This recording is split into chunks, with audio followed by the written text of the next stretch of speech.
আমরা যারা বাগান করি তাদের প্রত্যেকের ঘরেই কম বেশি জবা গাছ রয়েছে।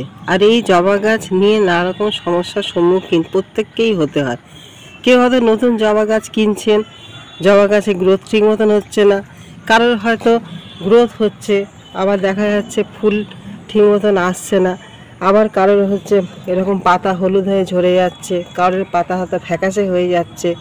এই জবা গাছের নানা রকম সবসময় সব রকমভাবে এরকম আমাদের নানা রকম সমস্যায় জর্জরিত হয়ে থাকতে হয়। এই জবা গাছে আমরা যাতে কি করে প্রচুর পরিমাণে ফুল আনতে পারি এবং প্রচুর পরিমাণে পাতা সবুজ রাখতে পারি, পাতা ঝরা কুড়ি ঝরা যাতে রোধ করতে পারি এবং সুন্দরভাবে যাতে এরকম সুন্দর সুন্দর ফুল পেতে পারি অধিক পরিমাণে, সেই সব নিয়ে আজকের আমার এই ভিডিও। নমস্কার বন্ধুরা, আমি শ্রাবন্তী আর আপনারা দেখছেন আমার গ্রিন ডুব গার্ডেন চ্যানেল। এই যে জবা গাছটি দেখছেন, এই ফুলটা দেখুন কত সুন্দর। এই যে কুড়ি আসছে, আমাদের এই সময় কুড়ি প্রচুর পরিমাণে কমে যায়। যখন আমাদের গরম পড়ে, সেই গরমের সময় কি হয়, আমাদের দেশি যে জবা গাছগুলো থাকে সেই দেশি জবা গাছগুলোতে প্রচুর পরিমাণে তখন কি হয়, কুড়ি আসে। কিন্তু আমাদের এই যে ব্যাঙ্গালোর ভ্যারাইটি, পুনে ভ্যারাইটি, তারপরে আমাদের এই যে অস্ট্রেলিয়ান ভ্যারাইটি যেগুলো গাছগুলো রয়েছে, এই গাছগুলি সাধারণত কি হয়, শীতকালে ফুলটা বেশি হয়, যার জন্য গরমের সময় গাছের গ্রোথ মোটামুটি দেখা গেলেও ফুলের সংখ্যা কিন্তু খুব বেশি হয় না। এটি দেখছেন আমার একটি অস্ট্রেলিয়ান ভ্যারাইটি। এই অস্ট্রেলিয়ান ভ্যারাইটির গাছটা দেখুন কত সুন্দর হয়েছে, কিন্তু আবার তার মধ্যে এরকম পাতা হলুদও হয়ে যাচ্ছে। এই বর্ষাকালে এটা একটা কমন ব্যাপার, পাতা হলুদ হয়ে পড়ে যাওয়াটা। এই যে দেখছেন অনেক পাতা এরকম হলুদ হয়ে গেছে। এগুলো কি হয় যে প্রচুর পরিমাণে তো আমাদের বৃষ্টি হয়, আবার যখন রোদ ওঠে, এই দুটো পরিস্থিতি ওরা মানিয়ে নিতে খুব অসুবিধা হয়। সেই জন্য আমাদের দরকার এইসব পুনে, ব্যাঙ্গালোর, অস্ট্রেলিয়ান যে ভ্যারাইটিগুলো রয়েছে, এইসব গাছগুলোকে আমরা যাতে একটা শেডের ব্যবস্থা করে দিই, যাতে অতিরিক্ত গরমও লাগলো না, আবার অতিরিক্ত পরিমাণ এরা জলও খেলো না। এইসব ভ্যারাইটিগুলো আমাদের একটু শেডের তলায় রেখে দিলে ভালো হয়। আর এই সময়টা কি দরকার, আমাদের গাছগুলো একটু ভালো করে ফাঙ্গিসাইডটা দিতে হয়।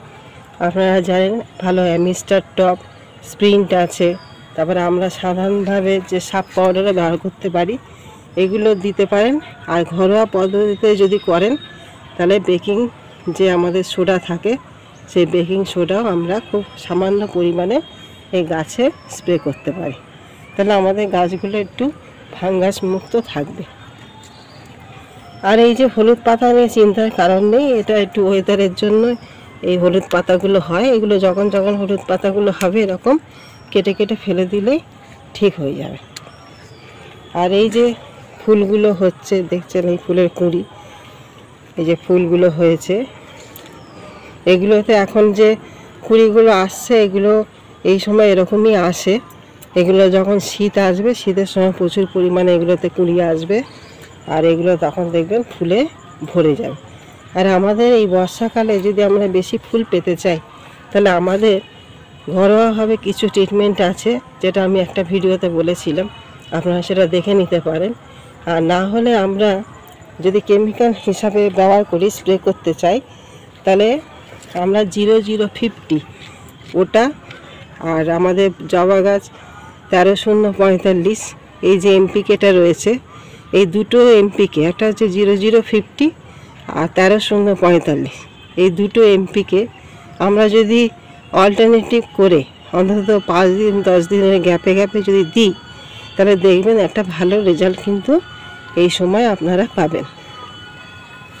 1 লিটার জলে 2 গ্রাম পরিমাণে প্রথমে আপনারা 13-0-45 একদিন স্প্রে করে দেবেন, আবার 5 দিন 7 দিন পরে ফের আবার 0050টা ওরকম 1 লিটার জলে 2 গ্রাম মতন নিয়ে আবার স্প্রে করে দেবেন। এটা 5 দিন ছাড়া ছাড়া মাসে 2 বার করে আপনারা করে যান।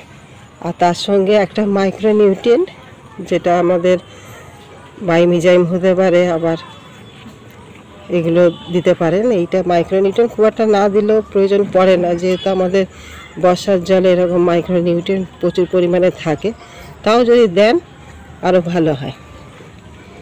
আর এই সবগুলোতে এখন এই বর্ষাকালে কুড়ি পেতে গেলে আপনারা এই দুটো এমপিকে স্প্রে করুন, দেখবেন প্রচুর পরিমাণে কুড়িতে কিন্তু ভরে যাবে। আর ডিসি জবা গাছগুলো তো কোনো কিছুই লাগে না, তাও আপনারা দিলে এতেও দেখবেন প্রচুর পরিমাণে এরকম কুড়ি আসবে।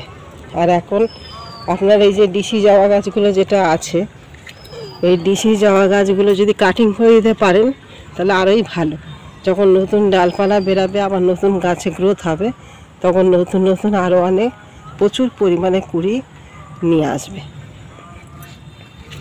আপনারা দেখছেন এইগুলো হচ্ছে আমার, এটা একটা সাদা রঙের আপনার পুনে ভ্যারাইটি, এটাও কুড়ি এসছে। এটা হচ্ছে লাল রঙের, এতেও কুড়ি আছে। আর এটা হচ্ছে আপনার হলুদ, আর মাঝখানটা হচ্ছে লাল। আর এটা তো দেখতে পাচ্ছেন খুব সুন্দর একটি কালার, এটি থোকা, এখানেও প্রচুর কুড়ি এসছে।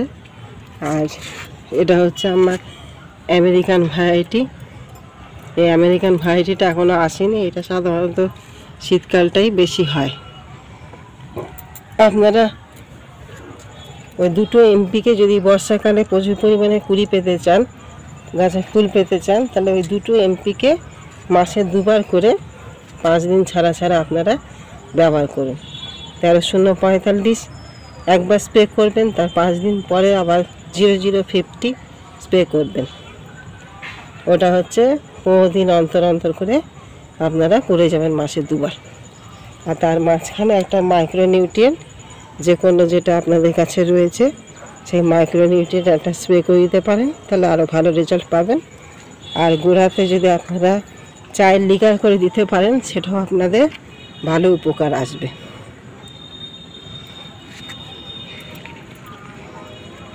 গাছগুলো দেখুন, গাছগুলো সুন্দর হচ্ছে।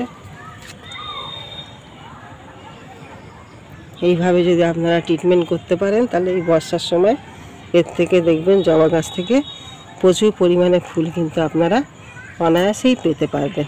আর এই সব ভ্যারাইটি আপনারা শীতকালে তো প্রচুর পরিমাণে ফুল পাবেনই, সেই বিষয়ে কোনো ভাবনা নেই, নিশ্চিন্তে থাকতে পারেন সেটা।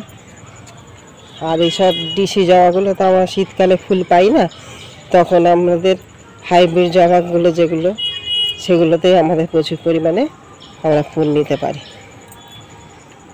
এই ডিসি জবায় দেখুন প্রত্যেকটাতে এরকম কুড়ি ভর্তি হয়ে গেছে।